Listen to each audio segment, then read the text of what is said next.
ಆತ್ಮೀಯ ಸ್ನೇಹಿತರೆ, ಮನಸ್ಸಿನ ಬುತ್ತಿಗೆ ಸ್ವಾಗತ. ಪ್ರೀತಿಯ ಸ್ನೇಹಿತರೆ, ಇಂದಿನ ಭಾಗದಲ್ಲಿ ಕಿವಿ ಚುಚ್ಚುವಿಕೆಯ ಬಗ್ಗೆ ತಿಳಿದುಕೊಳ್ಳೋಣ. ಚಿಕ್ಕ ಮಕ್ಕಳಲ್ಲಿ ಕಿವಿ ಚುಚ್ಚುವುದು ಹಿಂದೂ ಧರ್ಮದಲ್ಲಿ ಮುಖ್ಯವಾದ ಶಾಸ್ತ್ರವಾಗಿದೆ. ಕಿವಿ ಚುಚ್ಚುವುದರಿಂದ ಮೆದುಳಿನ ಬೆಳವಣಿಗೆ ಸರಿಯಾದ ರೀತಿಯಲ್ಲಿ ಆಗಲು ಸಹಕಾರಿಯಾಗಿದೆ.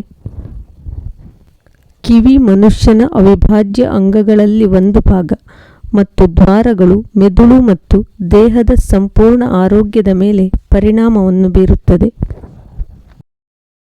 ಧಾರ್ಮಿಕ ಹಿನ್ನೆಲೆ ಅನುಸಾರ ಮಗುವಿನ ಕಿವಿ ಚುಚ್ಚಿದರೆ ಭವಿಷ್ಯದಲ್ಲಿ ಉತ್ತಮ ಫಲಗಳು ಸಿಗುವುದು.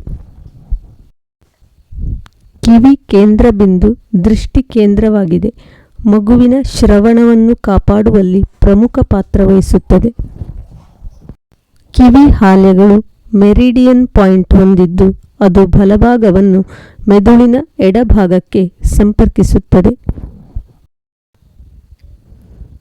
ಕಿವಿ ಚುಚ್ಚುವುದರಿಂದ ಉಂಟಾಗುವಂತಹ ಉಪಯೋಗಗಳ ಬಗ್ಗೆ ತಿಳಿದುಕೊಳ್ಳೋಣ. ಕಿವಿ ಮತ್ತು ಮೆದುಳಿನ ಮೂಲಕ ಹಾದು ಹೋಗುವ ನರಗಳ ನಡುವೆ ಸರಿಯಾದ ರಕ್ತ ಪರಿಚಲನೆ ಮಾಡುತ್ತದೆ.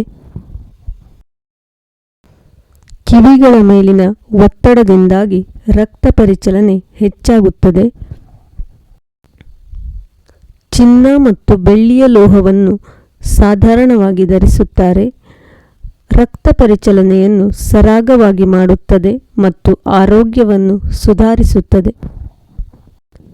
ಮಗು ಚುರುಕಾಗಲು ಮತ್ತು ವೇಗವಾಗಿ ಬೆಳವಣಿಗೆ ಕಾಣಲು ಈ ಸಂಸ್ಕಾರ ಅವಶ್ಯಕವಾಗಿದೆ. ಕಿವಿಯಲ್ಲಿ ಇರುವ ನರಗಳು ಕ್ರಿಯಾಶೀಲತೆಯನ್ನು ಪಡೆದುಕೊಂಡು ಮಾನಸಿಕ ಮತ್ತು ದೈಹಿಕ ಆರೋಗ್ಯ ಉತ್ತಮ ಸ್ಥಿತಿಯಲ್ಲಿ ಇರುವಂತೆ ಮಾಡುತ್ತದೆ. ಕಿವಿ ಚುಚ್ಚುವಿಕೆ ಮಹಿಳೆಯರಲ್ಲಿ ಆರೋಗ್ಯಕರ ಮುಟ್ಟಿನ ಚಕ್ರವನ್ನು ಕಾಪಾಡಲು ಸಹಾಯಕವಾಗಿದೆ. ಕಿವಿಯ ಓಲೆಯನ್ನು ಧರಿಸಿದಾಗ ಅವರ ದೇಹದಲ್ಲಿ ಶಕ್ತಿ ಹರಿವು ನಿರ್ವಹಿಸಲ್ಪಡುತ್ತದೆ. ಕಿವಿ ಚುಚ್ಚುವಿಕೆಯು ಹಿಸ್ಟೀರಿಯಾದಂತಹ ಸಮಸ್ಯೆಯನ್ನು ನಿವಾರಿಸುತ್ತದೆ. ಪುರುಷರಲ್ಲಿ ಕಿವಿ ಚುಚ್ಚುವಿಕೆ ವೀರ್ಯಾಣು ಉತ್ಪಾದನೆಗೆ ಸಹಾಯ ಮಾಡುತ್ತದೆ. ಹೆಣ್ಣು ಮಗುವಿನ ಕಿವಿ ಚುಚ್ಚಿದಾಗ ಮೊದಲು ಎಡ ಕಿವಿಗೆ, ಗಂಡು ಮಗುವಿನ ಕಿವಿ ಚುಚ್ಚಿದಾಗ ಮೊದಲು ಬಲ ಕಿವಿಗೆ ಚುಚ್ಚಲಾಗುತ್ತದೆ. ಇಂದಿನ ಈ ವಿಡಿಯೋ ನಿಮಗೆ ಉಪಯುಕ್ತವಾಗಿದೆ ಎಂದು ಭಾವಿಸುತ್ತೇನೆ. ಇಷ್ಟವಾಗಿದ್ದಲ್ಲಿ ಪ್ಲೀಸ್ ಲೈಕ್ ಮಾಡಿ, ಶೇರ್ ಮಾಡಿ, ಸಬ್ಸ್ಕ್ರೈಬ್ ಮಾಡಿ. ನಾಳಿನ ವಿಡಿಯೋದೊಂದಿಗೆ ನಿಮ್ಮ ಮನಸ್ಸಿನ ಧನ್ಯವಾದಗಳು.